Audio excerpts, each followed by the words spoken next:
मी इथे कुठल्या राजकीय पक्षावरती टीका करणार नाही,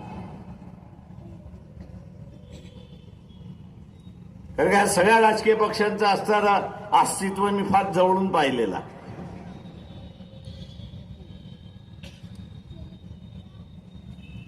कोण कधी बिंदे होईल आणि कोण कधी बिंदे होणार नाही याचा मी तुम्हाला असा आराखडा पाळायचं सांगू.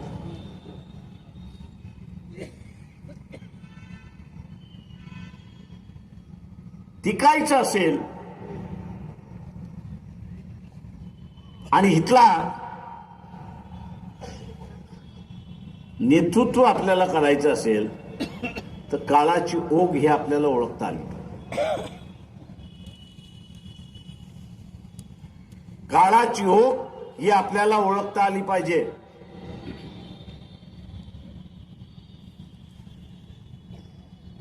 आज काळाची ओघ हे सांगते की समाजवादी इथे असणारा नेतृत्व करू शकत नाही, मार्क्सिस्ट हा असणारा नेतृत्व करू शकत नाही, गांधीयन आहे हाही नेतृत्व करू शकत नाही. इथला असणारं नेतृत्व जर कोण करू शकत असेल तर फुले शाहू आंबेडकरीला मानणारा समूह जो आहे,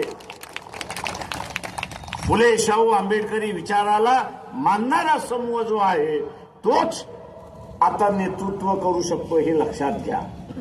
हा बदल आहे. गेली 40 वर्ष मी असणाऱ्या राजकारणात, या 40 वर्षातल्या राजकारणातला हा बदल आहे.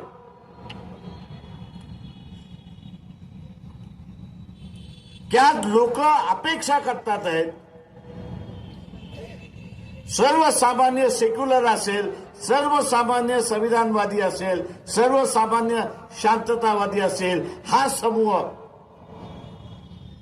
मग त्याचा धर्म कुठलाही असेल, हा समूह आज अपेक्षा करतोय की फुले शाहू आंबेडकरी जनतेने पुढे येऊन हे नेतृत्व केलं पाहिजे, अशी असणारी परिस्थिती आहे. आणि त्यासाठी आपल्या सगळ्यांना आपली असणारी मानसिकता निर्माण करावी लागते.